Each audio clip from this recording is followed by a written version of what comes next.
Realment el Ropiero és un cas únic al món. És un cas únic perquè és molt difícil trobar, si mirem la història criminològica mundial, trobar un assassí que tingui tantes coses com tenia la Ropiero. És a dir, la Ropiero tenia pràcticament tot.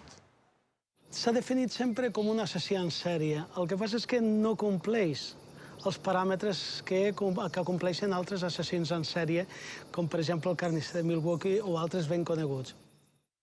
Un assassí tan peculiar, amb una personalitat tan estranya, que en aquells moments era tan desconeguda per psicòlegs, psiquiatres. Matava d'una manera hàbil, no ho veien habitualment, i matava aleatòriament. Aquí nos encontramos con una persona que sabe matar. No solamente que ha matado, seguirá matando. Si els crims els vos hi comès en un país anglosaxó, Estats Units o Anglaterra, vos he tingut diversos llibres.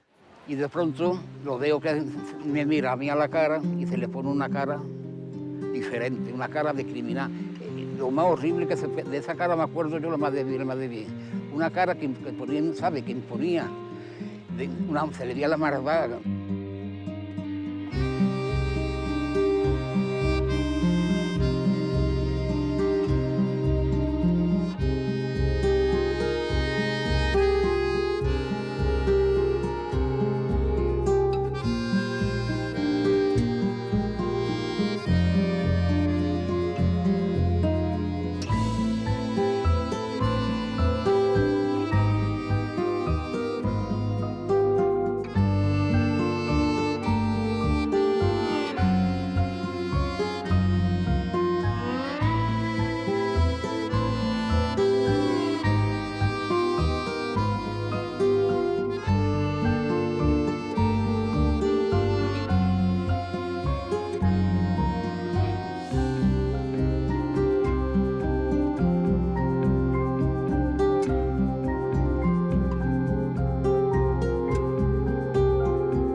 Estamos en el pago de Galvecito, en el comienzo de todo el tema.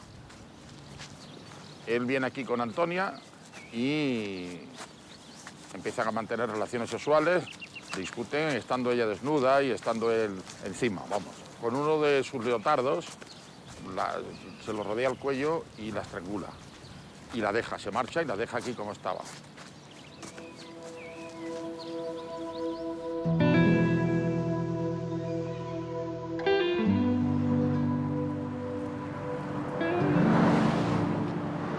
Yo estaba en el puerto de Santa María, pues yo llegué unos 3 o 4 años antes. Mi edad entonces eran unos 32 o 33 años. Yo ingreso en el Cuerpo Nacional de Policía, que antes era el Cuerpo General de Policía, en el año 70. A los 6 meses cuando nos encontramos con el tema que nos ocupa y que estamos aquí de la Ropiero.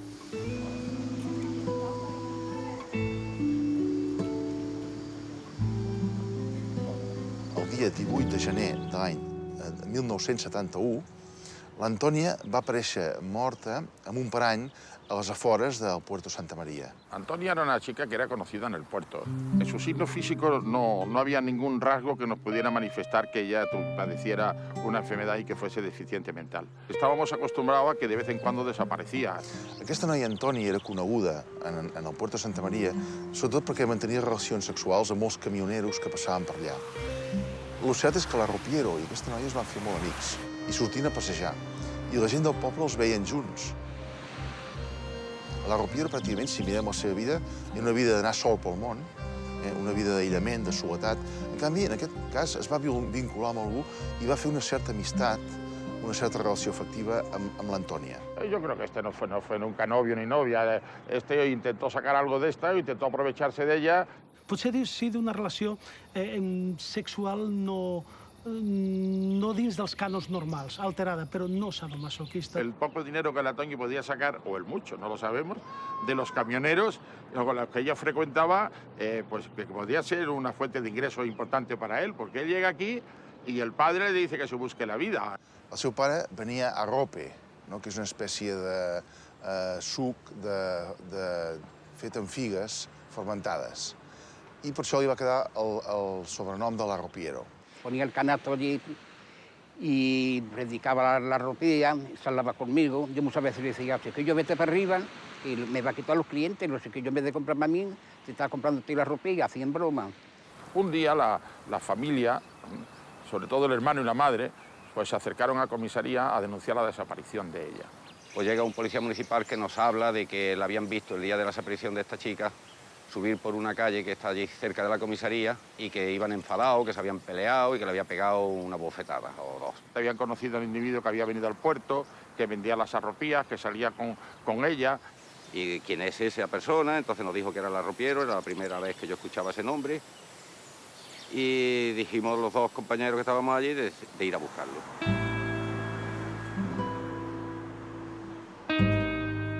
Y entonces la primera vez que yo veo a este hombre que se asoma a una especie de balconada que existía en el patio y nos pregunta qué queremos. Le decimos que somos inspectores de la comisaría, que si nos puede acompañar. Dice, sí, un momento. Él no tenía la camisa, se la pone y nos acompaña. Cuando llegó a la comisaría y demás, pues aparentó, después de preguntarle por varias cosas, aparentó el símbolo, más bien un posible ataque epiléptico. Dijo que era epiléptico, que le había estado a los psiquiátricos.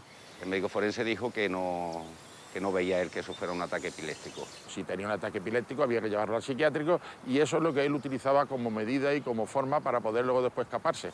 Pues empezó a gritar y a dar voces diciendo yo la he matado, yo la he matado, yo la he matado y entonces se produjo un silencio. ¿Dónde está? ¿Dónde tienes el cuerpo? Primero empieza a dudar, en un campo por ahí y tal. ¿Dónde está? Al final accede a llevarnos y nos trajo directamente a donde estamos aquí, al Pago de Galvecitos. Y en un sitio de esto escondido entre unas retamas, pues ahí estaba el cuerpo de Toñi, semidesnudo de la parte de abajo, y tenía en el cuello pues unos leotardos, que era con los que la había estrangulado. Quan ell l'estrangula, el seu plaer o la seva excitació sexual augmentava i a qual cosa no va arribar a poder controlar el límit de les seves accions. La va enterrar a sota d'uns matolls i anava a la nit i mantenia relacions sexuals amb l'Antònia. Si yo podía tener relaciones sexuales con mi novia viva, ¿por qué no las iba a poder tener muerta? Quan la policia el deté per l'assassinat de la seva nòvia, de la Toñi, clar, el detenen per l'assassinat d'una persona, per un homicidi. Clar, ell, probablement mogut per aquesta mena de vanitat o que tenen aquestes persones que busquen una certa, diguem-li, un protagonisme, dir, no, compte, que jo no sóc un simple homicidi d'una persona, no. Yo soy importante. En la forma en que habló, cómo sucede el crimen, qué es lo que ocurre, qué medio emplea, dónde la lleva, incluso que había ido una noche más, ya sabíamos que estábamos en presencia de alguien un poco especial. No, jo no sóc simplement un homicida, jo sóc quelcom més. Jo sóc un gran homicida, jo sóc un gran criminal. I si he de passar la història no per ser un homicida, sinó per ser un criminal important. Manuel Delgado Villegas, el arropiero, no feia més de 1,70 m i era de complexió forta. Durant un temps es va deixar bigote a l'estil Cantinflas, que era l'actor al que ella admirava.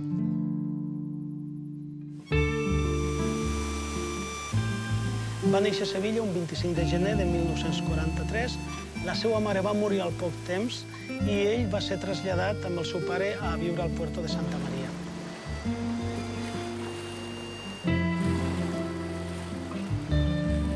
Joaquima, que és la germana de l'arropiero, de Manuel, potser és l'única persona que manté un cert lligam afectiu amb ell, doncs se'n va a Mataró a treballar de minyona i al cap d'un temps s'emporta tant a l'àvia com al propi Manuel a viure amb ella a Mataró. La seva infància, com he dit abans, es va caracteritzar per les carències econòmiques, les carències afectives, i va tinguer que exercir la prostitució quan era molt jovenet. De manera que va adquirir una certa fama de xapero. El arropiero ja, sembla que als 14-15 anys va començar a desaparèixer i van descobrir que estava a Puerto Santa Maria amb el pare, vull dir, amb una edat, un adolescent. Sabem, en principi, que el Manuel va tenir una infantesa violenta, és a dir, uns models d'educació absolutament patològics. El seu pare li va donar a viure amb uns familiars utilitzant la violència molt amb ell, i això sí que li marca un camí biogràfic. Va tenir bastants conflictes, sobretot dificultats escolars, falta d'assistència al col·legi. Era disléxico, tartamudeaba y aparentaba indudablemente desde un punto de vista físico, en el momento que alguien le veía por su forma de hablar, por su forma de interpretar las cosas y demás, pues aparentaba que podía ser un deficiente mental. Y entonces la gente lo tomaba por tonto. No. Esta persona, bien es verdad que no era un superdotado, pero cuando le hago los test de inteligencia, entonces hice el test de inteligencia llamada Raven, que era muy elemental para personas casi analfabetas, y observo que el coeficiente intelectual le permite comprender sus actos. Era un hombre que si hubiera sabido leer bien, era un hombre que era capaz de coger este libro y mirar y leérselo y aprendérselo fotográficamente, sin comprender nada, però se lo aprendia. I allà a Mataró va ser com realment va començar a manifestar-se la seva personalitat. I sembla que també ell havia comentat, cosa molt freqüent a l'època, doncs que per treure uns diners en un moment de necessitat doncs havia donat sang.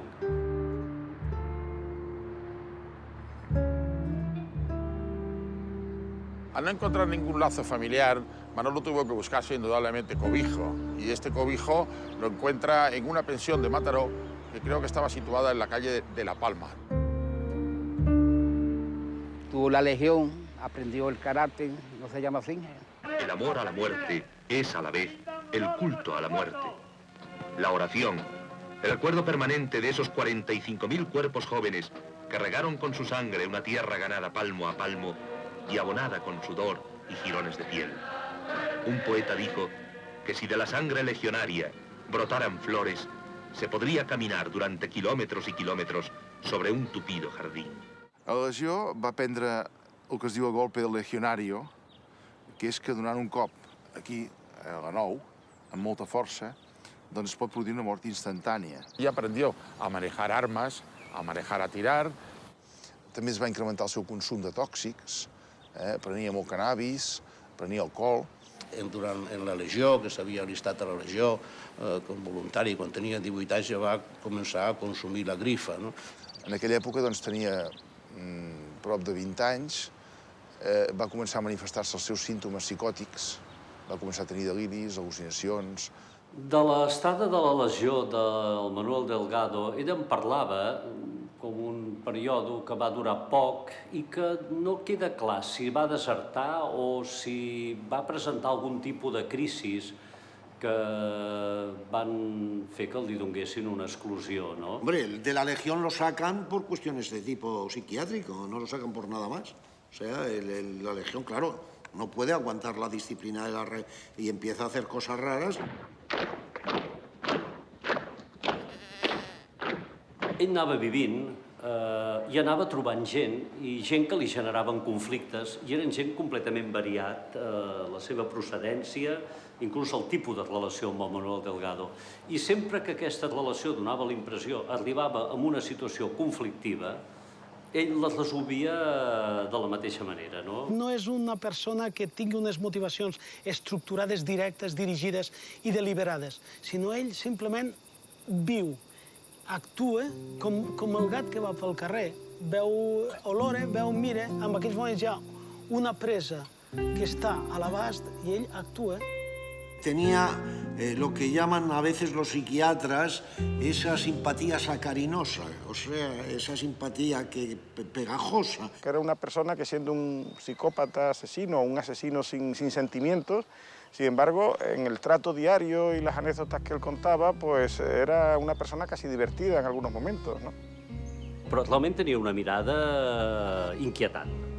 Quan s'enfadava una mica per alguna cosa i et clavava els ulls, era una mirada sugestivament, però que t'impactava. El comisario se hizo amigo de él. Él no comía de la cárcel, le traía comida de los restaurantes, y compraba tabaco porque fumaba mucho. Cuando él vio la mesa puesta con el mantel blanco, así que la había puesto muy bien el del bar, con sus platos y tal, lo primero que se fija es en el cuchillo y en el tenedor.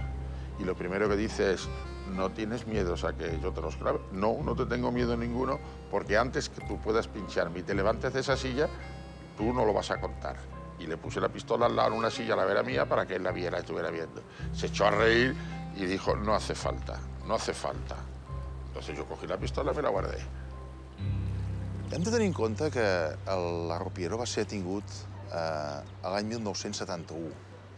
I a partir d'aquí es va iniciar una investigació per confirmar o descartar els crims que ell manifestava haver fet.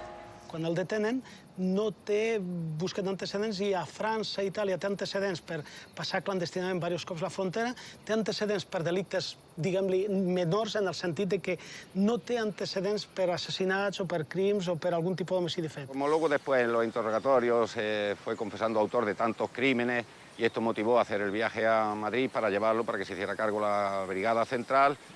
El coche se estropeó, ¿no? Y Manolito se bajó a ayudar y dijo que él también empujaba el coche. Y naturalmente ayudó a empujar el coche que lo trasladaba a Madrid. Al final nos lo adjudicaron a nosotros diciendo que era mejor que continuáramos los policías que veníamos del puerto de Santa María, que ya teníamos una amistad establada con él y él tenía confianza en nosotros y a nosotros sí nos quería hablar y no quería hablar con nadie más. Entonces los viajes que hicimos en la reconstrucción de hechos, que venía el juez nombrado por el Supremo, que era don Conrado Gallardo. A él le nombraron juez especial. Cuando el delito se cometía en distintos partidos judiciales, lo que se hacía era nombrar un juez especial. Empieza el itinerario de nosotros por toda España, con todos los casos que él nos había contado. Viajaban todos juntos, además, según me contaba él. Yo esto no lo viví, claro. Y sí, efectivamente, era surrealista. Y yo me recuerdo, una de las cosas que me contaba es que Arropiero se quejaba de que ellos iban a un hotel y él tenía que dormir en los calabozos y en las cárceles. Estamos en Garraf. Este es uno de los primeros crímenes que nos confiesa nuestro hombre Manuel Delgado Villegas cuando estaba detenido en el puerto. Él sitúa que salió de Barcelona en el tren y se vino hacia buscar a la playa. Aquest crim va transcórrer aproximadament quan ell tenia 22 anys d'edat. No sabem abans si havia fet altres crims, des que va sortir de la legió fins a aquest primer crim que tenim coneixement. Era un dia de sol, feia molt bo, i ens va córrer als nanos vindre a jugar a la pilota a la platja. Bueno, i jugant, vam veure que la pilota cada vegada que anava cap a un puesto que havia un tio allà, que aquell tio no es movia, i al final vam dir, hòstia, aquest tio que fot aquí tantes hores aquí sense moure's. I cada vegada que anava la pilota cap allà ja no sabíem a qui enviar, no? Ara ves tu, ara ves l'altre, i bueno, ja estàvem una miqueta, no sé, nosaltres no pensàvem que podia estar mort, però pensàvem, aquest tio, que és raríssim, o està borratxo o alguna cosa per l'estil, no? Claro, tantes vegades i tant de rato. Bueno, i me'n recordo que la primera persona que el va tocar va ser un senyor que va vindre, li va tocar el peu. Tenia els peus, li va tocar la sabata i el tio, res, no respirava. Li va tornar i tampoc respirava, clar, al final ja vam pensar, bueno, aquí hi ha algú que d'allò. Abajo el hombre que estaba dormitando era Adolfo Fos Montaner, un cocinero en Barcelona. A l'Arropiero, doncs, en aquell moment passava gana, tenia necessitats perquè no tenia cap feina. Ell ve per allà darrere, va per allà, d'una casualitat que passa per allà el Manuel, el veu, està sol, agafa una pedra i l'esclafa al cap. L'esclafa al cap sense cap remordiment. Aprovechando el giro y la fuerza que podía ejercer con su propio brazo, es cuando de un solo golpe le fractura el cráneo. Le saca la documentación y se marcha. Y tira la documentación en los túneles de Garraf. Entonces ja va començar a arribar policia i guàrdia civil, i entonces la guàrdia civil no és com era com ara, no? Que veías un guardia civil y ya te apartabas. Hubo una persona de Alicante que escribió una carta al juzgado inculpándose él de la muerte de este hombre. Naturalmente a este señor lo detienen, lo traen a la Brigada Criminal de Barcelona y entonces se descubre que no tiene nada que ver y entonces lo procesan por simulación de delito. Entonces, en el momento posterior que se reconstruyen los hechos, pues acordaron el presentarle 3 tipos de piedras distintas, Y efectivamente, entre las 10 se fue inmediatamente a la piedra que tenía mancha de sangre y dijo, esta es. Con esta piedra fue con la que yo le di. Crida l'atenció que la pedra estava guardada com a element de prova en el sumari i ell, a més, la reconegués. Y cuando yo conozco al Arropiero, al Manolo, le pregunto, bueno, ¿y tú, este asesinato, qué sentido tenía? Dice, mira, me dio pena. me dio pena, vi un hombre desgraciado allí que iba a tener una vida, no lo debían querer en ninguna parte, ni en casa, ni en nada, y entonces dije, ¿para qué vas a estar en este mundo? Y le pegué el pedrazo y vi si tenía dinero o no y tiré la documentación. I després, al cap de molt temps, quan es vam enterar que era un tio tan perillós el que havia estat per aquí, doncs, vam dir, bueno, encara hem tingut una miqueta de sort nosaltres. Pobre aquest senyor que va vindre aquí a buscar sorra. Que la història del crim hi ha diversos nivells. Primer, l'home comença a matar per menjar. Després, el segon estadi és que mata per una caça. Després mata per la codícia. Després mata per al sexe. I últimament diu que estàvem entrant a la fase que l'home mataria per vanitat, per la sensació de l'obra ben feta. Una particularitat que realment crida l'atenció del Arropiero és que entenia la seva carrera de crims com una recerca d'un Guinness, no? És a dir, soc jo el que soc el més important perquè tot això que fan aquests de les pel·lícules, aquests assassins en sèrie, això ho puc fer jo i, per tant, jo he de ser més valorat que aquestes persones. Bueno, fuimos a ver una película de Tony Curtis que se llamaba El Estrangulador de Boston. Y cuando salimos me dijo que le habían cogido a la policía porque no era listo, porque él había hecho ya bastante crímenes y me contó algunos y nunca lo había cogido. Claro, porque si no lo cuenta no se sabe lo grande que era. Y él se creía siempre muy grande en ese aspecto, aunque era un cínico i un mentiroso. Va entrar en la dubte moltes vegades de si el que ell parlava ell ho havia viscut personalment, ho havia llegit, i llavors ell va entrar en una fase de mitòman. Són crims que ell hagués pensat voler fer i que probablement no va arribar a fer. Ara bé, sí que és important l'element aquest de protagonisme, l'element megalòman. Cuando estuvimos haciendo la reconstrucción de los hechos de Garraf, en una de las curvas tenía puesta la radio y aparece la noticia de que habían detenido a un asesino mexicano, Martín Corona. Se calculaba que podía haber matado a más de 100 personas. Nuestro hombre estaba al loro, estaba pendiente y en un momento dado me da unos golpes en la espalda y me dice, jefe, porque como tartamudeaba así un poco cuando... Jefe, ¿por qué no me dejas 3 o 4 días suelto? Yo te prometo que vuelvo, no hay ningún problema, pero ese hijo de puta no mata más gente que yo.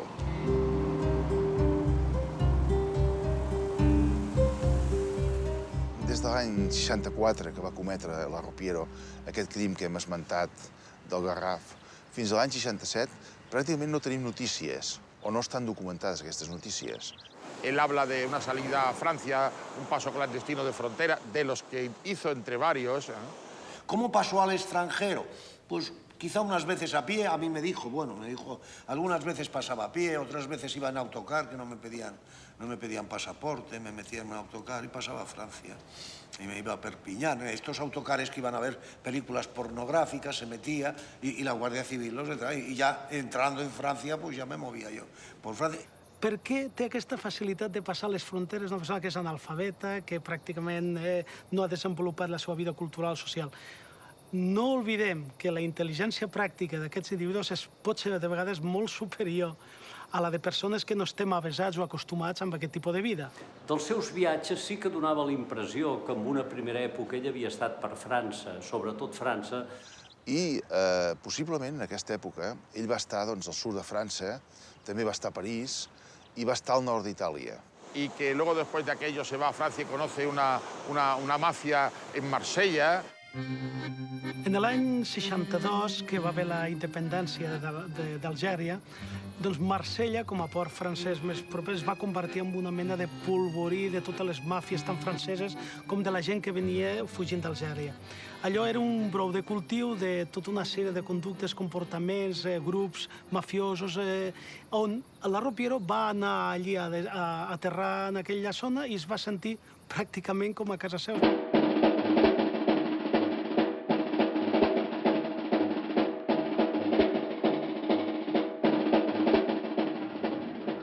Ces images, c'est exceptionnellement que nous avons pu les filmer.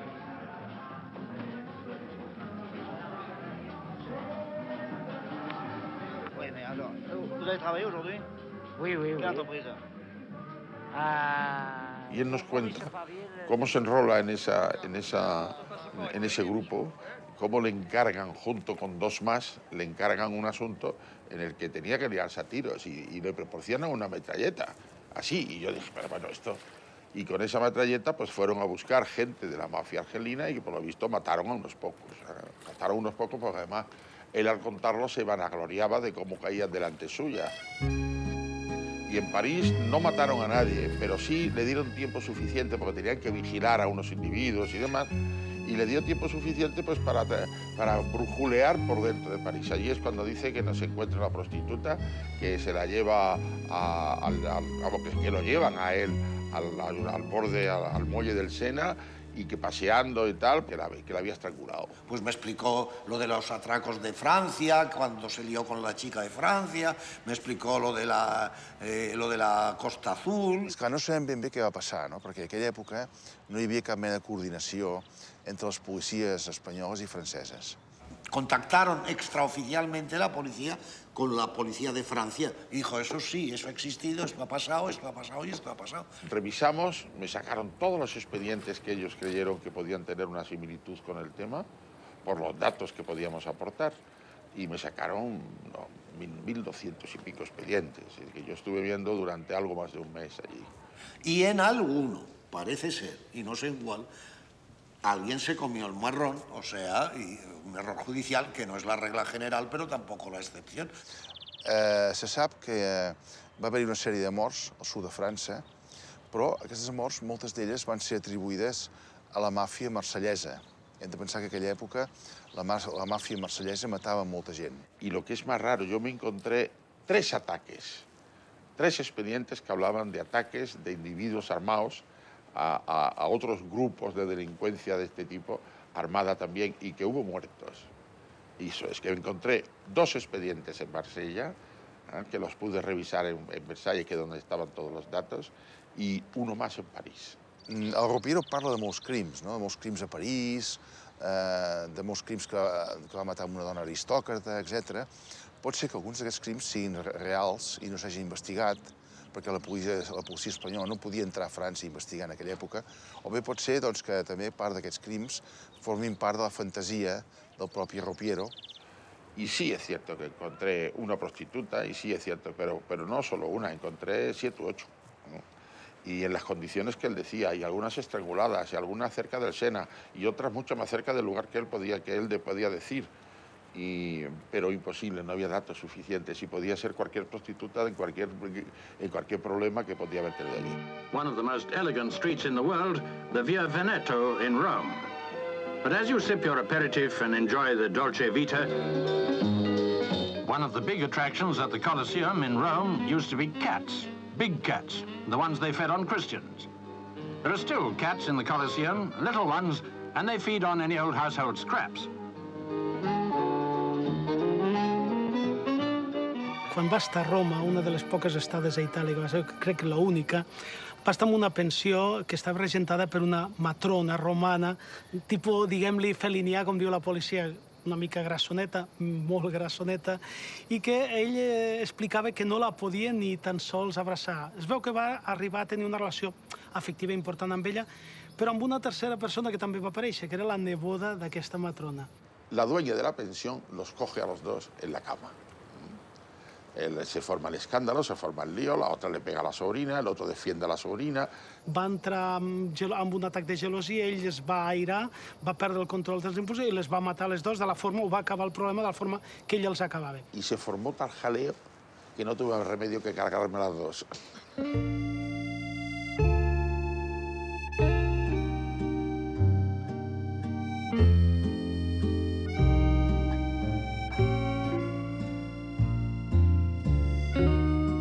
Pasaron muchas anécdotas, pues de que llevarse las propinas de los bares cuando pagábamos, pedir la comida para los demás, de decir, no, te vas a comer esto, que esto está mejor.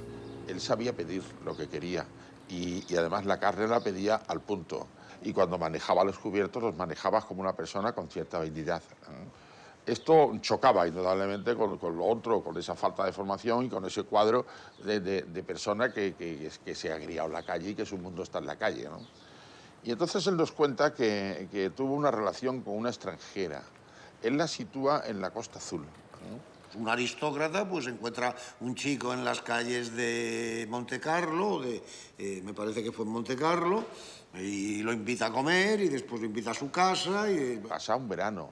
Habla, no dice 15 días, él no habla de 15 días, habla incluso de un mes y algo más, ¿no? Y para adelante, o sea, sí, es total y absolutamente posible en la vida real. Nos retrató una mujer un poco más hecha, ¿eh? Y esta mujer estaba en la casa que la tenía en la playa, tendida tomando el sol, en el jardín o en la arena, donde fuera.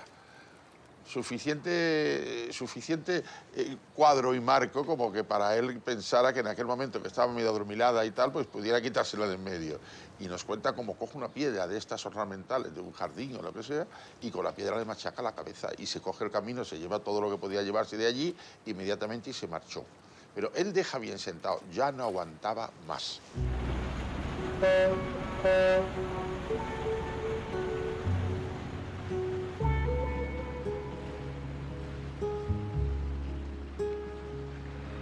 Uno de los días que estábamos con él, sin preguntas y de forma espontánea, empezó a hablarnos de que él había estado en Ibiza. En aquella Eivissa, en l'any 1967, que era l'Eivissa dels hippies, l'Eivissa on es prenien drogues, que era una forma d'esnobisme, sobretot de gent de les classes socials més altes o gent que volia fer, demostrar una certa modernitat.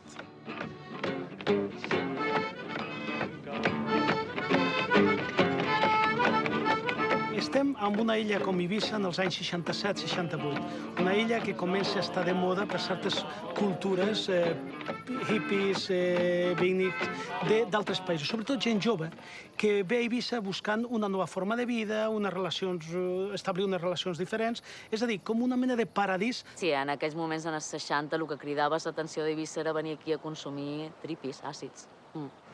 No centró bien el tema de dónde parte y cómo parte. Sí, el vehículo que utilizó sí estaba seguro de que era un barco, porque era la primera vez que hacía un viaje en un barco. Nunca había montado en avión. Ell va allà, doncs, bueno, el que deia, no? Ell arriba a Eivissa, suposo que devia anar de polizón. O, com deia una vegada abans, doncs, venia a la seva sant per treure cèntims i per poder-se moure. Que había estado saltando de bar en bar o de sitio en sitio, siempre alrededor del puerto, que eso sí que él lo daba como fijo, y en los pequeños bares y los pequeños clubs que había entonces en la isla. Logramos establecer un nexo de unión entre lo que nos interesaba. Entre estos bares, esa zona cerca del puerto, se hallaba el Lolas Club. Tenía fama de que se consumía y de que aquí se podía adquirir o por lo menos llegar a tocar la droga de entonces. Aquí es vivia un poc, aquí es recorden els 60 a Eivissa com l'època en què els hippies, els estrangers que venien per consumir àcids i altres drogues, varen posar a Eivissa en el mapa del món. Aquí, en este sitio, es donde solía estar, y aquella noche estaba, el chico americano, el Morton Abramovich, y aquí conoce a la chica francesa, a Margaret. Dos protagonistes que seran dins de la història de la Ropiera. Una és la Margaret, una noia francesa que demana diners a la seva mare, 400 francs per venir a Eivissa, intentar establir-se i veure quin tipus de vida seguirà.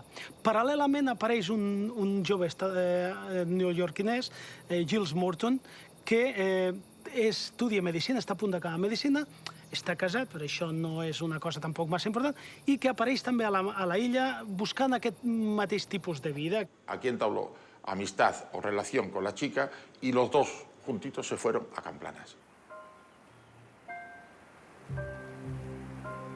Cogieron un taxi y se vinieron hacia acá. Consta en el sumario que subió y trepó por una ventana y se encaramó al techo. Había una claraboya, la levanta y se descuelga por una cuerda que estava en el tejado. Decideixen, doncs, com era molt habitual en aquella època, potser fumar una mica de marihuana o establir uns contactes. Pel que sigui, no qualla una relació entre ells dos, el Giles Morton desapareix. Y dejó la puerta abierta y una casualidad que al poco pasó el ropiero y entró. Y cuando entró a la habitación estaba esa señora, estaba desnuda. Entra a la casa, mata a la noia, és a dir, li dona un cop, la ofegue. Su intención era robar algo. Pero cuando ella la vio en la cama y cuando la vio estirada y cuando la vio, pues entonces... La viola y després la mata perquè no digui res. Tenía una navajita encima y se dedica a hacer cortes en la espalda de la chica. Mancha aquello de sangre y demás. Encuentra un cubo de agua en la puerta, un cubo lleno de agua, de un pozo que está cercano. Y coge el agua y la lava el cadáver. Con aquello vuelve a salir y es el espacio de tiempo en el que se calcula que el chico americano se da cuenta que ha perdido su documentación y decide volver. Hace así y dice el pasaporte, se me ha caído arriba. Y vuelve a subir. Y cuando llega se la encuentra muerta. Y entonces al salir, que recoge el pasaporte, una vecina lo ve salir. Al día siguiente incluso parece que se corta el pelo, cambia de ropa, en fin, intenta cambiar su imagen. Se'l va atendre en seguida, però és que el cas estava molt clar, vull dir, el pobre home havia vengut amb ella, tenia tots els punts per ser el principal sospitós. De fet, era normal, era evident i era bastant lògic que es pensés que era ell, que la Guàrdia Civil no tingués ningú dubte. Vull dir, ell havia vengut amb ella, s'havien anat a drogar junts, es havien conegut els dos a un bar, havien estat junts totes les nits i el dia següent apareix ella morta. I, a més, ell ha fugit del lloc, en el qual tenia tots els punts per ser-ho. I l'havien vist amb ella, el taxista els havia dut fins prop de sa casa, en el qual era 2 i 2 són 4. Aquest americà va estar 1 any i mig pres, en presó preventiva, va ser jutjat a l'audiència de Palma de Mallorca. Si en Ibiza, por un lado no lo defiende Octavio Pérez Victoria, y si por otro lado no es americano, posiblemente el de Ibiza hubiera sido condenado a 30 años e incluso a la posibilidad de ser condenado a muerte. No va quedar clar que fos un crim, que podia haver mort per les drogues que havia consumit, en el qual va estar 1 any quasi a presó, però després va quedar en llibertat, totalment absolt, perquè no hi havia proves ni que realment fos un crim, allò. Finalment va ser declarat innocent i no es va poder provar aquest crim fins anys després, quan es va detindre la Ropiero. En el desarrollo de las reconstrucciones de los hechos, nos tuvimos que trasladar con él a Ibiza a reconstruir efectivamente lo que aquí hoy ha sucedido. Él ya lo habíamos vestido, por decirlo así.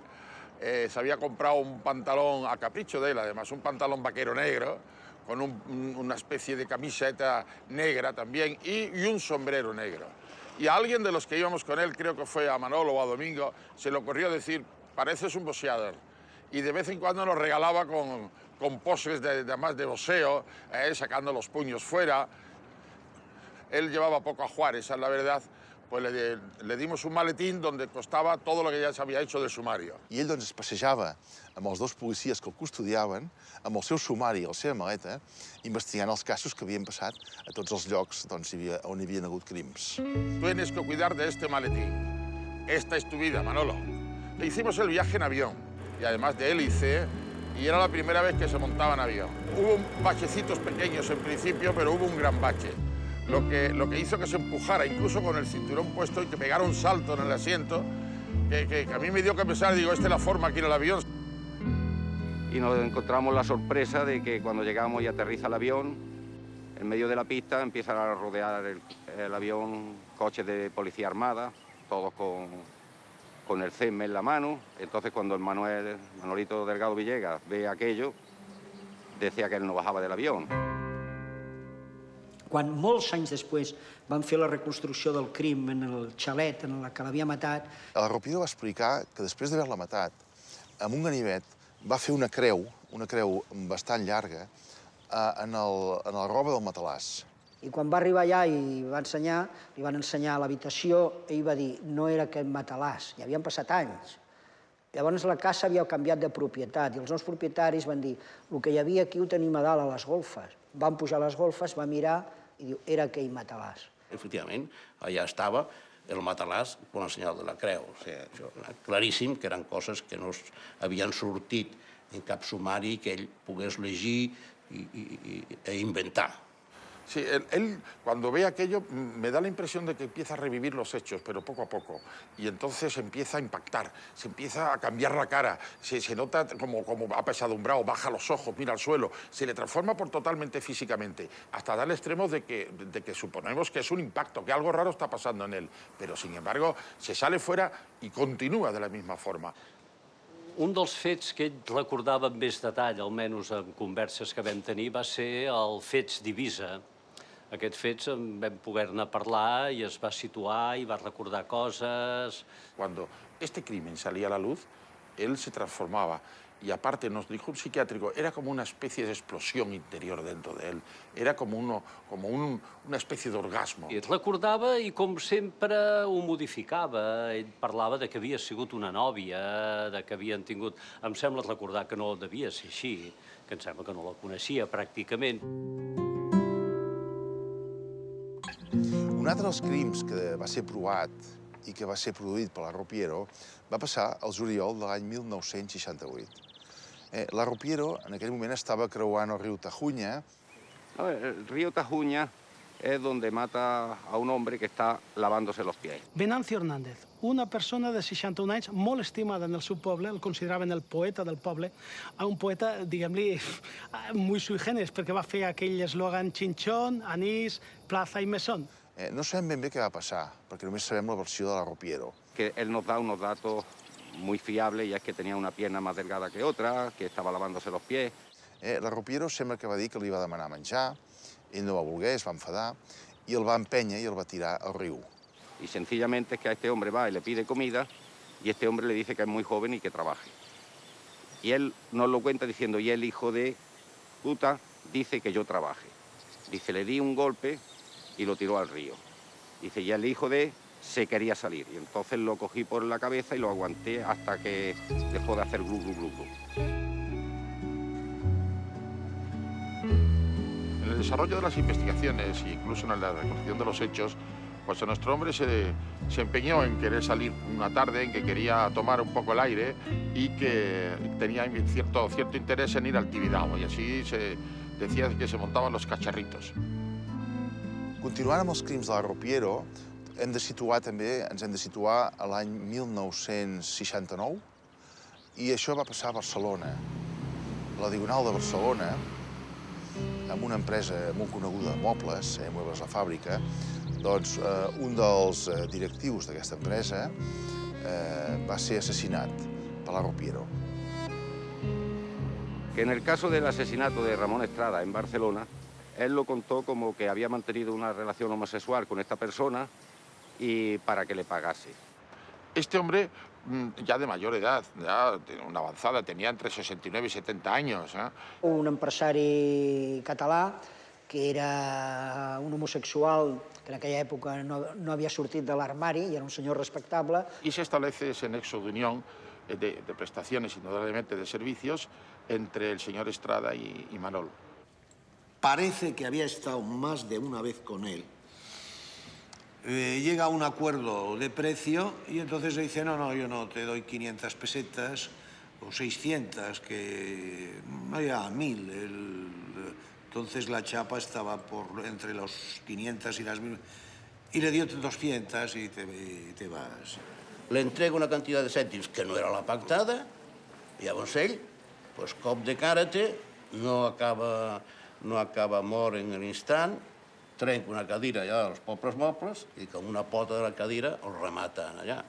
Y como no le había dado el dinero que le había prometido, pues por ese motivo comenzó a darle golpes con una silla, lo tiró por una escalera que había que subir hacia la oficina y lo dejó en el suelo con la cabeza abierta y se marchó del sitio. Se marcha y como aquello le había producido indudablemente sangre y se había manchado, en la puerta de donde tenía este señor la oficina va a existir una fuente y va y se lava las manos tan tranquilamente y ya va a pasear. Es veu que l'empresari s'encapritxa de que li fiqui el dit en el cul i en el dit a la Riopero portava un dedal i per això havia fet una ferida. I diu, quiero que me metas este del dedalito. I la Riopero diu, no, es que llevo un dedal i este... No, quiero el del dedalito. I la Riopero li fot el dit del dedal en el cul, a la mala sombra que el dedal se li queda dintre del cul. Más que un dedal era una especie de vendaje ¿Qué se quedó dentro? Es inconcebible que en Barcelona, por ejemplo, meta el dedo con una tirita o un vendaje en el ano de otra persona, quede eso dentro del ano y no investiguen ni el grupo sanguíneo, ni características, ni peculiaridades de la sangre, del pus o de los elementos orgánicos que han quedado en eso. Jo penso que si ell li hagués entregat els cèntims pactats, a aquestes hores poder estaria viu. És una opinió personal. La familia, supongo que no quiso revolver esto. Tinc aquí a les meves mans una notícia publicada al Correo Català del 6 d'abril de 1969. Una noticia molt escueta. Diu, falleció en el hospital clínico en donde fue internado en los primeros momentos Ramón Estrada Saladí, de 71 años, que fue hallado el pasado jueves con graves lesiones en el almacén de muebles de su propiedad situado en la avenida del Generalísimo Franco 437.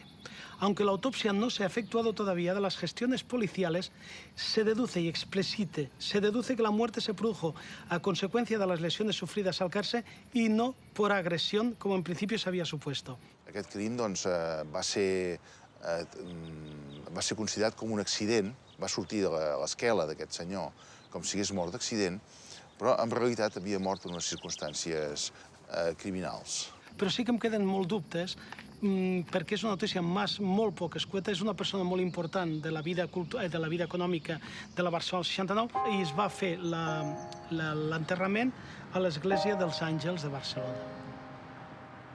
Va ser anys després, també, quan es va detenir a ell, que es van descobrir el cas, però en aquell moment l'esquela era que había muerto cristianamente, no sé, la bendición apostólica de su sateo, víctima de accidente o algo así. Pero la descripción que Manolo daba de la oficina, que daba de la escalera y daba de lo que había hecho con la silla, no ofrecía ninguna duda de que realmente él lo había matado. Nos extrañó muchísimo que Manolo parecía que estaba como en su casa. Él decía, por allí está la escalera, allí está el despacho, aquí hay una mesa, aquí no sé qué, hasta tal extremo de que llega el momento y se sienta en una de las mesas de despacho que estaban en exposición y pidió hacerme una fotografía aquí, hombre, hacerme una fotografía aquí.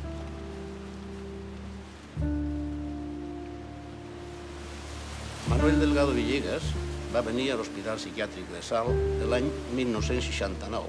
Ell havia estat en anterioritat i en l'any 69, al mes d'octubre, va ser quan jo vaig conèixer a Manuel Delgado. Va estar internat a l'Hospital Psiquiàtric per un període d'un mes i mig. Ell ja havia començat la seva carrera delictiva, ja feia anys, ell tenia llavors 26 anys. Manuel era una persona polidiagnosticada, per dir-ho així. Estava diagnosticat de lo que ara actualment diguem trastorn antisocial de la personalitat, els clàssics psicòpates, també d'esquizofrènia paranoide, també d'epilèpsia. Era un alcohòlic inveterat. Amb tots aquests antecedents de tipus social i patològic que té la Ropiero, podem considerar que és possiblement un assassí de llibre. De llibre perquè ho té tot. Tot el que hi ha en un llibre de criminologia, totes les circumstàncies que poden portar una persona a matar, les té la Ropiero. Según mi punto de vista, no estava loco. I per això, probablement, és un home que no era lliure. O la seva llibertat era microscòpica. Aunque no pudiera ser totalmente inimputable, es decir, aunque no pudiera ser una persona que no sabía ni lo que hacía, sí en gran parte sí, por lo tanto, yo no lo consideraba en ese momento como un enfermo mental, sino como un psicópata. Era una persona, pues yo diría, pendenciero, dominador, sobre els altres malalts, si podia, pues intentava treure'ls els cèntims que se les donaven de la seva part de la pensió, per després, en els cèntims que es reunia, anar a prendre a un bar que havia a la vora del psiquiàtric el vas de vi i les costelles a la brasa. No era igual treure els cèntims a un avi que a un altre malalt que sigui deficient, oligofrènic o el que fos. Si está en un hospital psiquiátrico, lógicamente es que precisa observación y o tratamiento. ¿Qué tratamiento a esta persona se le tenía que administrar? Pues verosímilmente sedantes y una serie de productos que actuasen sobre su esfera neurológica. Luego, en esa segunda etapa, estaba calmado, amansado, o estaba en una situación totalmente artificial, pero debido a la medicación que le daba. No, iban a quitarse el muerto de encima, que el tío permaneciera sedado durante todo el dia i no diera que hacer, que no diera por culo, vamos. Estic segur que al llarg de la seva vida, després de passar per molts hospitals psiquiàtrics, per centres penitenciaris, que el més probable és que hagi tingut de rebre algun tractament electroconvulsiu. O si no, tractaments d'això, una farmacopea molt forta per baixar el seu nivell d'agressivitat, perquè agressiu inclús era quan estava a la presó. Sí, clar, en aquella època, a més, no teníem els medicaments que tenim avui dia per poder sedar i per poder contenir els malalts. Llavors, en aquella època, teníem uns quants medicaments de tipus neurolèptic que se les posaven. Aquí tradicionalment es deia posi una carga, o ponga una carga, le decíamos a las monjas, porque llavors había monjas aquí al hospital. También hubo un problema con una monja, el que casi la ataca y su intención era violarla. A una asistenta social que le atacó con un cuchillo en la mano. O sea, toda esta serie de circunstancias son difíciles de poder extrapolarlas a una situación en libertad. A vegades, quan venia, si venia del bar, venia de fora, venia begut, havia muntat una bronca, l'havia robat algú, llavors què feien? Els ficaven al llit i se'ls posava una subjecció en cadenes, o sigui, autèntiques cadenes, en candaus, a mans i peus. I estaven com un Sant Crist allà al seu llit, lligats de mans i peus, el temps que fos necessari fins que passés les crisis d'agitació que podien tenir, i després, a mida que s'anaven controlant, ja se'ls deixava anar, se'ls soltava una mà, un peu, depenia una mica de com responguessin als tractaments. Lógicamente, en esa segunda etapa de sedantes o de determinados tratamientos psiquiátricos, obligadamente influye sobre su estado hormonal y digamos, va amansando a la fiera. Quan va marxar d'aquí, de l'Hospital Psiquiàtric de Salt, va ser quan va cometre un assassinat en la ciutat de Mataró. El entorno es Mataró, en el lugar donde en su día estuvo la riera en el que se cometió precisamente el crimen de Anastasia Borrella. Era una mujer ya entrada en años, ya había cumplido los 60, y trabajaba como cocinera en un bar. Una de las noches sale detrás de ella, la persigue, cuando pasa por el puente de la Torrentera, la empuja y la tira. Baja, en fin, le arranca las bragas y tiene relaciones sexuales con ellas en aquel momento. Se levanta, termina y se marcha.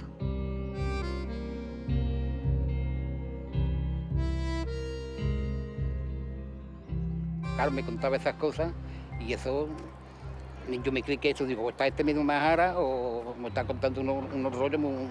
I després resultó que també era verdad, tot el que contava.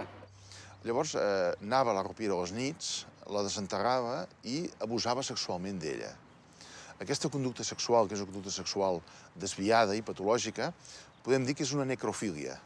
Una persona que té una necrofília és una persona molt perillosa perquè el que vol és mantenir relacions sexuals amb cadàvers.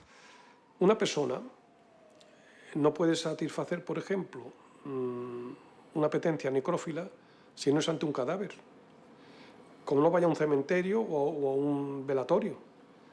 Claro, si él prueba la primera vez que lo tiene bien a su alcance matando a una persona, repite.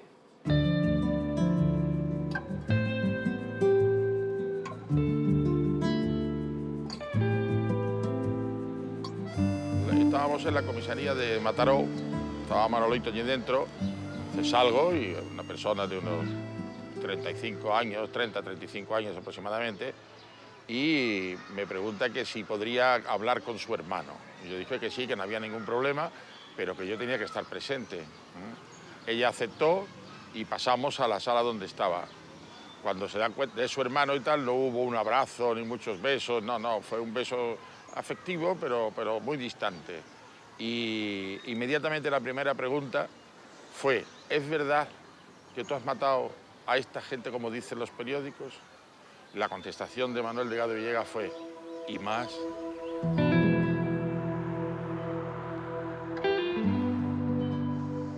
era domingo, nos encontramos por el paseo, por el parque aquí del puerto, dejamos hablar y me dice, vamos a dar una vuelta por ahí. Y llegó un momento de que lo sentamos. Entonces se tiró al suelo y se abrió la camiseta, una camisa, y se abrió los pantalones y se los echó para afuera, para abajo. Y yo estaba frente de él, yo estaba así con los pies tirados, sentado, y he tumbado, y estábamos hablando. Y de pronto este garrotiero empezó a masturbarse. Y claro, yo no le dije nada, haga él, ¿no? Pero al ratito veo que empieza como así, no chillar, sino a gemir. Ay, ay, ay. Claro, yo me asusté, me creí que le iba a entrar un infarto o cualquier cosa. Y de pronto lo veo que me mira a mí a la cara y se le pone una cara diferente, una cara de criminal. Lo más horrible que de esa cara me acuerdo yo lo más de bien. Una cara que ponía, ¿sabe? Que imponía, se le veía la maldad. Pero claro, yo no me creía que me iba a hacer daño. Yo me creía que eso era cosa del infarto que le iba a entrar. Y entonces, como me entró miedo, pues me levanté. Y claro, ya en ese momento también había puesto la mano en el suelo para levantarse, seguramente pensarme en algo. El mismo acto de ejecutar las acciones necesarias para matar, para agredir o violentar, ya le producía satisfacción.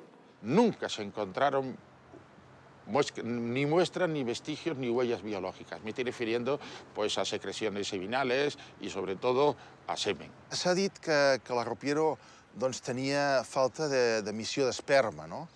Inclús és probable que no tingués erecció. L'anesperma és una falta de producció d'espermatozoides.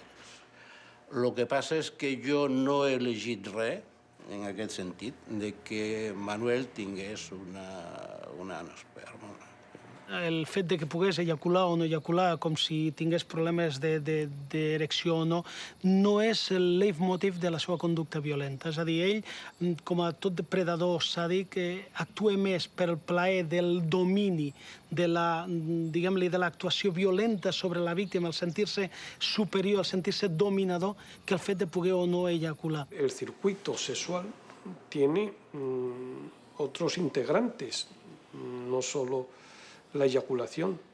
Él puede sentir placer, placer que puedan a él equivalerle a un placer sexual. Y yo creo que ese placer empezaba en el mismo momento de agredir a la víctima y se prolongaba a lo largo de la muerte y en algunos casos seguía después de la muerte. I es va trobar doncs, que l'Arropiero tenia 47 cromosomes, en comptes de 46, que és el que té la població general. No? Tenia un cromosoma més, era un cromosoma X y Y. Y es la primera vez que se descubre en España pues, un cromosoma doble Y. Porque una persona tenga un cromosoma X, Y, Y, eso en principio ha pasado por dos etapas. Había una concepción muy antigua, decían que eran inimputables, que no sabían lo que hacían, que eran obsesos sexuals inconscientes. Se diu tradicionalment en la literatura que aquesta gent que tenen els cromosomes X i Y, que seria el superhome, per dir així, el superhome, no? Llavors tenen, en general, unes tendències a l'agressivitat molt importants. El qual no vol dir que tinguin de ser assassins.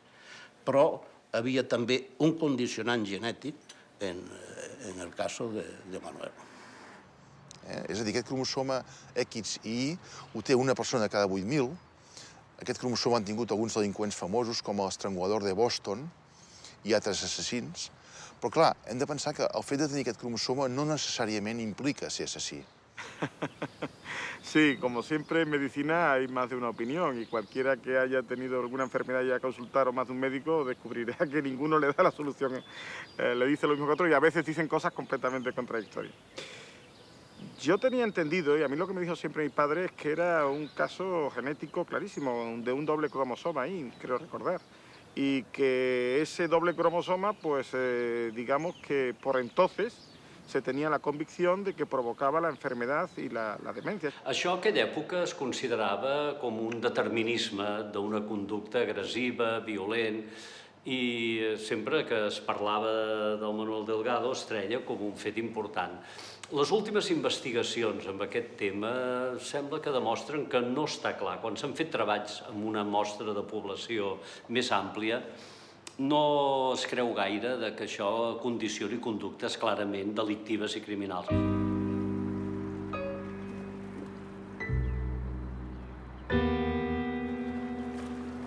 Continuant amb la carrera delictiva de la Ropiero, ens tenim que situar al desembre de l'any 1970.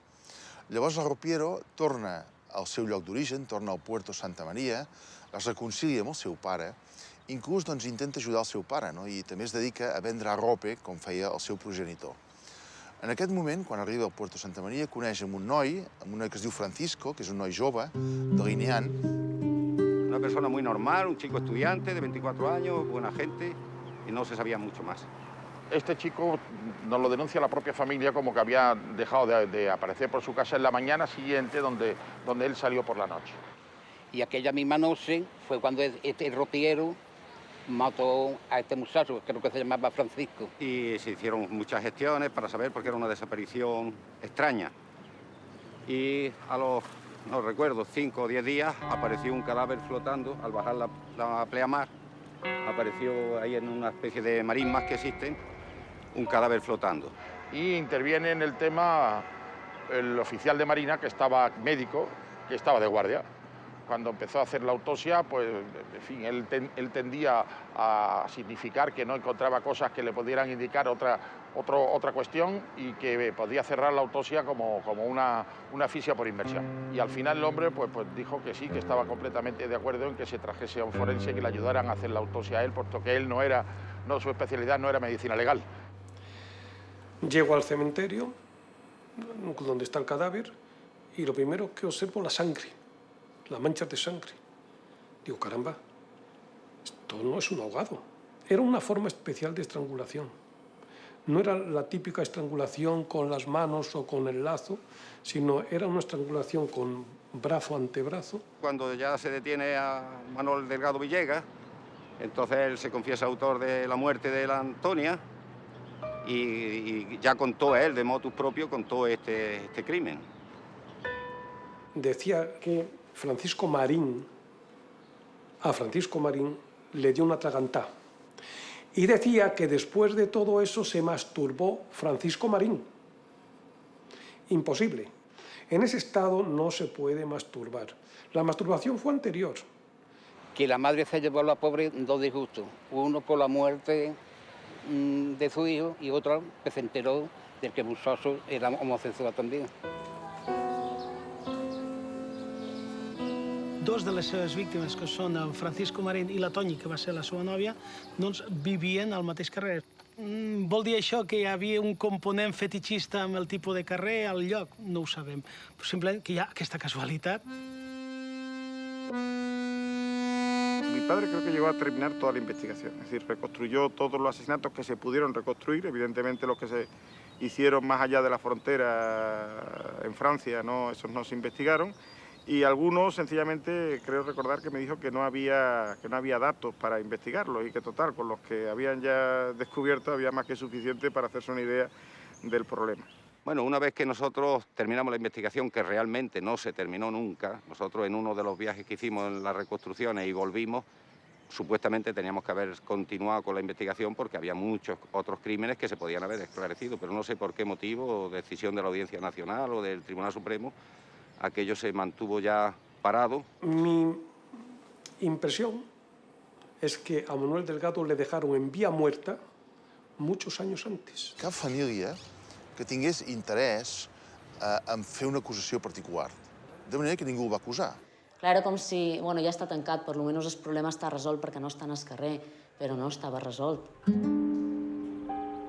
La presó Modelo va estar molt temps perdut, ningú es va preocupar d'ell, fins que al final el fiscal, don Alejandro del Toro, va ser el que es va donar compte que hi havia aquest senyor, que estava pres allà, no sabia ni quina causa era, van tornar a veure quins crims havia comès i es van donar compte que aquest home es tenia que prendre alguna mesura penal contra ell.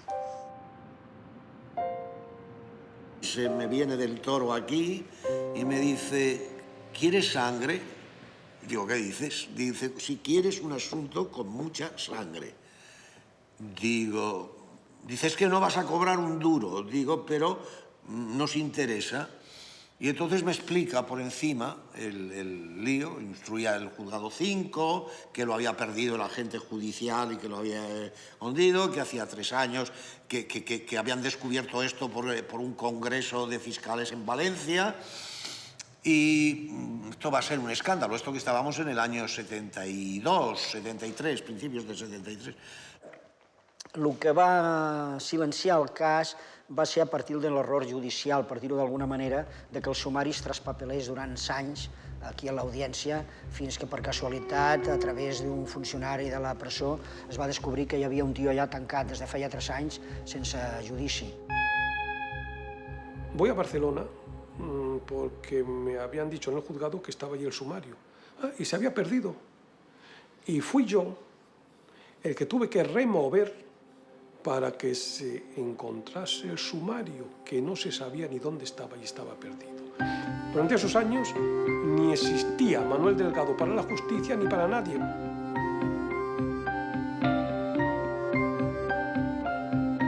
Este es un sumario desgraciado, porque se perdió al principio y se ha perdido al final. La Audiencia Nacional ha perdido el sumario, o sea, uno de los sumarios más importantes de crímenes de España, pues también lo ha perdido. O sea, ha sido un sumario que ha volado. Y en esa época, pues, que se pierdan los papeles cuando había montañas de papeles en juzgados que estaban completamente desbordados, puede ser hasta cierto punto normal. Hoy día sigue pasando y estamos bastante mejor que en aquella fecha. En aquells moments, tant la societat com l'administració de justícia, com inclús la medicina forense, es troba en un cas absolutament estrany. És a dir, un cas quasi inabordable. Ningú pot donar una veritable, una causa o un diagnòstic exacte de per què passa això, de com és aquesta persona, de com se pot actuar davant d'una persona o d'un element, diguem-ne, violent com aquest. Entonces, lo que ocurre es el gran problema que presenta el cómo se va a celebrar un juicio, en qué medios, con qué medios se disponen, quiénes van a ser los testigos, quién va a declarar, en qué estado está Manuel como para poder contestar a las preguntas que se le hagan. I quan ja va veure que no el juzgaven perquè tenir-lo sempre en presó, i l'altre li anava dient, ¿pero qué? ¿Cuándo salgo? Y el abogado diu, tardarás. Diu, usted no es su abogado, usted es una mierda. Y la Audiencia Nacional, ni corta ni perezosa, el fiscal dice, este señor está loco, enajenado. En aquella época, para los delincuentes que se consideraban irresponsables, y está por visto un caso clarísimo de irresponsabilidad, no eran sometidos a juicio, sino que una vez que se determinaba al final de la instrucción, de la investigación del delito, que era una persona loca, irresponsable, pues automáticamente se le declaraba como tal y se le ingresaba indefinidamente en un psiquiatra. Era un juicio que nadie quería celebrar. O sea, era porque aquello hubiera sido verdaderamente aterrador para la Administración de Justicia, por un lado. Los medios de información hubieran dicho, ¿esto de dónde sale? Primero, la gente hubiera dicho, ¿y de dónde sale todo esto? Y entonces decir, ¿cómo que se ha perdido un señor en la cárcel 3 años? Además dijeron, 7, acabamos, ingresamos y se acabó y aquí paz y después. Fue una solució salomònica. Potser va agafar tant a la societat com a la medicina forense com inclús a la justícia amb el pas canviat. I això va fer que les decisions no es prenguessin en el seu moment perquè tampoc se sabia quin tipus de decisions prendre i es va tirar pel camí del mig. És a dir, l'internem, ja a veure què passa. Amb la qual es va arribar a un apanyo judicial amb què em sembla que no es va emetre sentència finalment, va quedar com una ordre d'internament en institucions psiquiàtriques. Llavors decreten el seu internament per vida. Per vida. O sigui, no es posa una data de condemna, una data de sortida, l'increment per vida.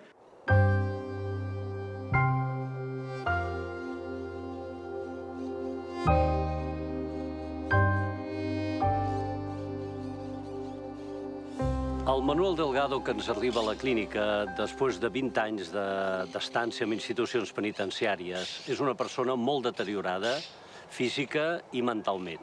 Vaig conèixer el Manuel Delgado a la unitat d'aguts, una unitat d'aguts d'aquí de l'hospital, i crec que no feia gaire que havia ingressat procedent del psiquiàtric penitenciari de Fontaleem.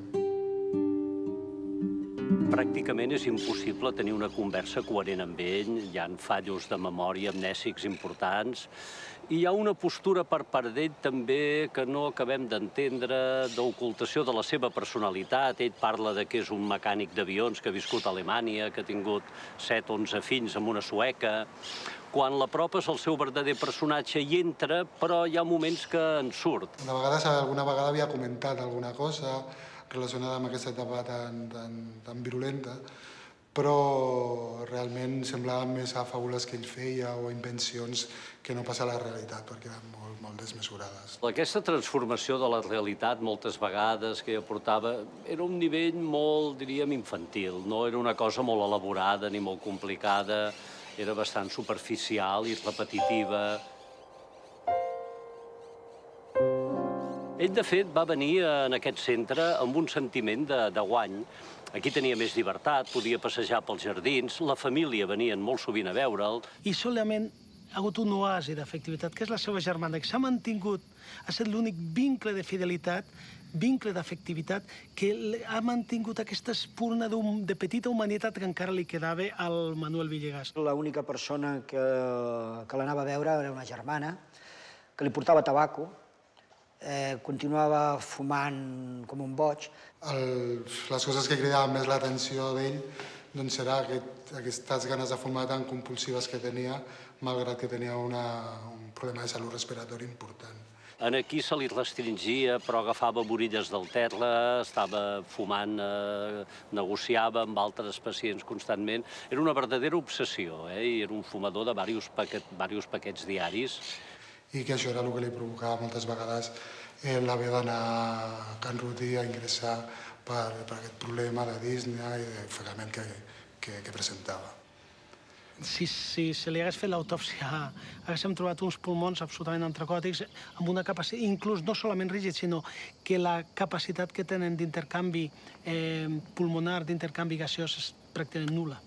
El primer informe, curiosament, parlaven del trasllat d'aquesta persona afegint la coletilla que se li suposen 23 assassinats, el qual va provocar aquesta reacció inicialment de rebuig o de precaució, no? Però sí, ho feien constar, però també feien constar que la perillositat havia desaparegut donat l'evolució en tots aspectes de la persona. Depende de las medicaciones que le dieran, porque lo debieron moler a medicaciones y a electroshocks, pues el hombre tiene esa enfermedad, no sé qué médico me lo dijo, que tuvo la Rita Hayworth, que es el envejecimiento prematuro.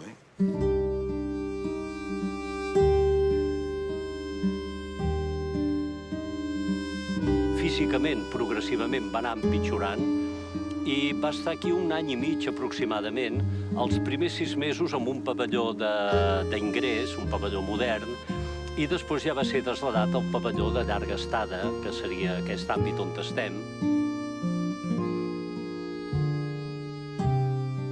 De fet, estava molt envellit i quan a l'ingressar vam veure l'edat sorprenia una mica. Malgrat que tenia 53 o 54 anys quan va venir, doncs semblava que la seva aparença era d'una vida d'una persona gran i tenia aquest comportament de persona gran i de malaltia crònica relacionada amb el procés respiratori que portaven. Ja al final estava molt deteriorat. Clar, jo no, jo el vaig veure als 26 anys, en pleno apogeo i amb vigoritat i amb força per fer el que fos. A mi una vegada em va fer un comentari, perquè ell aquí tenia un cert amor, ja ho he comentat, de que se li pogués donar l'alta, i em va dir, doctor, diu, más de 20 años, desayuno, comida, cena, calefacción y agua caliente. I va afegir, vaya chollo. I aquest període ja a final de 6 mesos havia de portar oxigen pràcticament continuadament i el Manuel Delgado va viure en aquesta habitació. Una habitació individual, sempre es va mantenir la seva estada en el nostre centre, el Manuel Delgado, amb habitacions individuals, com una precaució. I diuen que al final ja era una mirada totalment amortecina, que suposo que influïa, el que diríem, per agafar el títol d'una pel·lícula, el tractament a base del que passava algo voló sobre el nido de cucú. Mèdicament va morir d'una insuficiència respiratòria amb fallo cardíac, però bàsicament d'una insuficiència respiratòria greu. Jo crec que el final de la Riopero va ser lògic en la seva vida, va ser un final també patètic. I finalment, Manuel Delgado Villegas va morir un 2 de febrer de 1998, malalt, deteriorat, i va ser incinerat un 3 de febrer, el dia següent, el 3 de febrer de 1998, al cementiri de Collserola.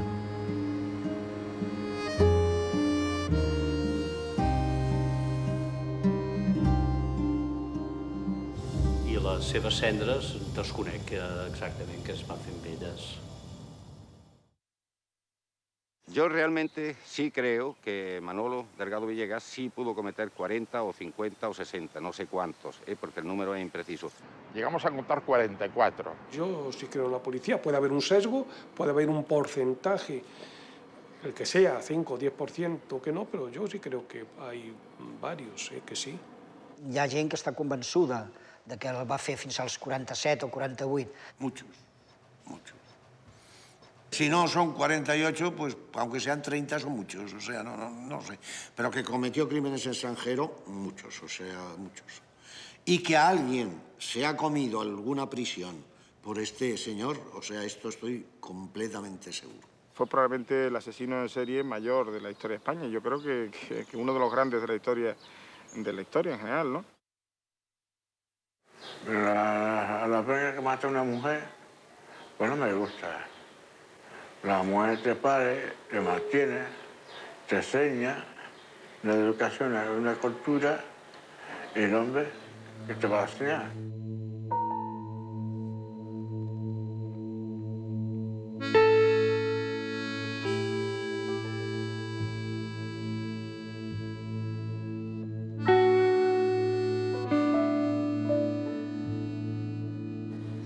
Yo no pienso en nada. Yo no pienso. Yo comer, dormir, a lo mío. Se lo vi en un rincón metido allí, mirando hacia el suelo, con los pelos todos revueltos, una barba muy larga. La verdad es que me produjo una sensación de pena, no lo sé, pero sí un sentimiento de rechazo a lo que estaba viendo. Y ¿por qué no? No voy a dejar de ser más hombre por confesarlo. Algunas lágrimas se me cayeron. Que me saque cuando Dios quiera. Aún le tengo que salir. Eternamente no puedo estar preso.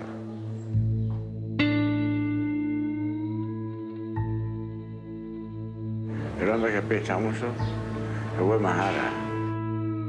Todo lo que estamos viendo es un sueño. Un sueño es una pesadilla. Nada. Y con ese sueño, pesadilla, si cabe, poseemos ceniza.